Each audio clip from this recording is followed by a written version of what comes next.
When you think about sports anime or manga, the general titles that pop up in your head are probably in the lines of Haikyuu, Slam Dunk, Kuroko no Basket, or many of the other mainstream sports anime that the majority of anime fans have watched or at least heard about. But, of course, these aren't the only series that led the sports genre.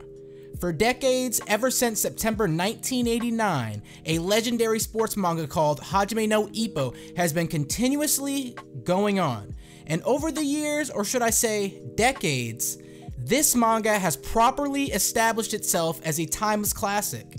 So far, there are more than 1,300 chapters, and it may go on for another 5 or more years. Now, these numbers aren't meant to scare you away, rather, the number of chapters of this manga are secondary. The primary reason I have made this video is to talk about the Hajime no Ippo anime and why you should watch it.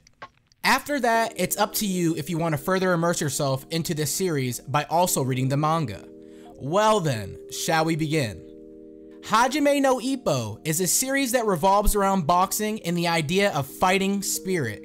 But more than that, it's a series about laughter, love, pain, sorrow, solitude, ambition, will, determination, and strength.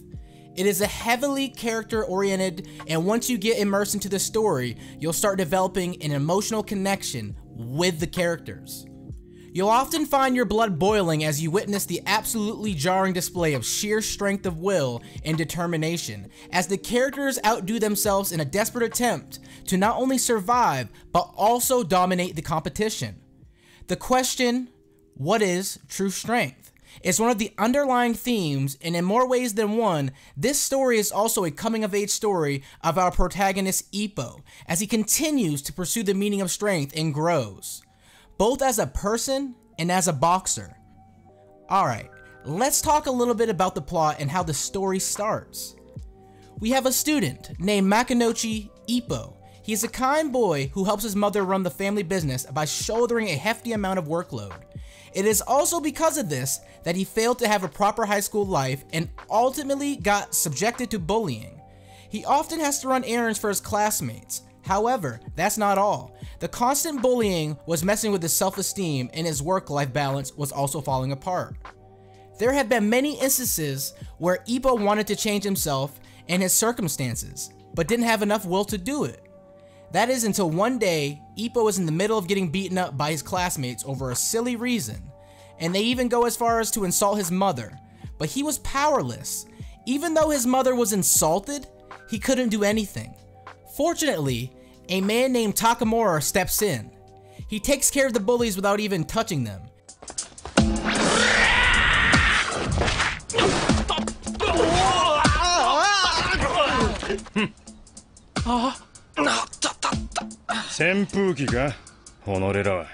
And in a matter of an instant, he had the bullies all running away.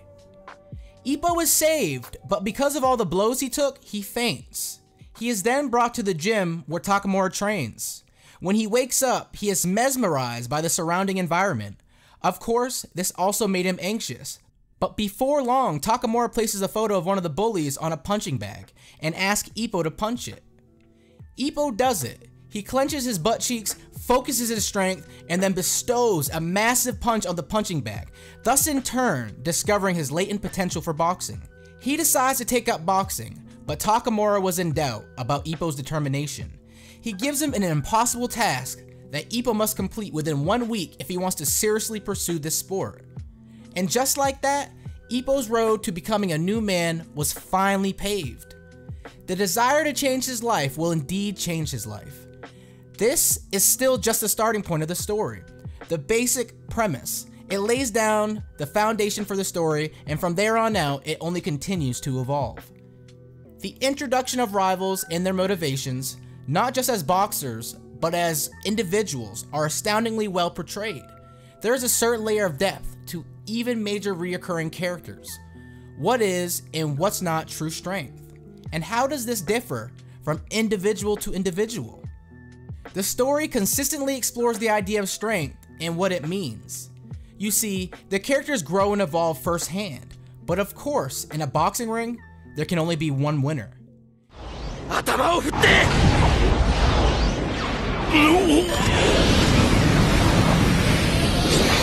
俺を高速のシフトウェイト、体を振った反動で左右を叩きつける。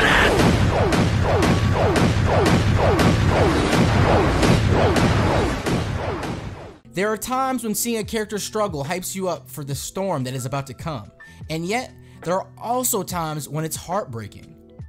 The times when you can't even imagine the severe levels of pain and suffering these characters are enduring just for the sake of proving themselves as the strongest.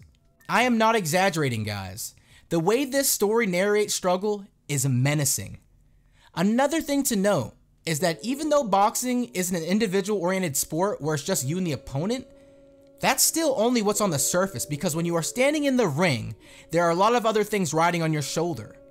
The expectations of your rivals, the promises, the commitments, the people who have put their faith in you. In boxing, even though you have to fight by yourself, you are not alone. There is always something more than you that keeps yourself going. This may seem like an abstract idea, but you'll understand exactly what it means as the story goes on. This notion gets even stronger in the later seasons.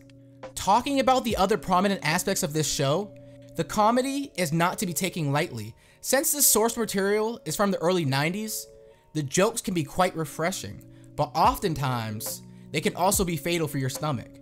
So be prepared for a ridiculously hilarious cast of characters. The animation is by the studio Madhouse, so even though it may be a little outdated, it's still high level. The anime never compromises on action. なんだこいつは。全部。てめえのせいか。挑戦者の目。突然挑戦者が蘇った。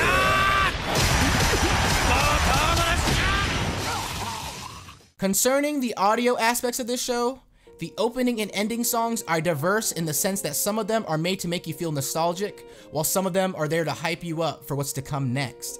The soundtracks are done in a similar manner. So overall, the anime adaptation is not only fair, but it can also elevate the source material oftentimes.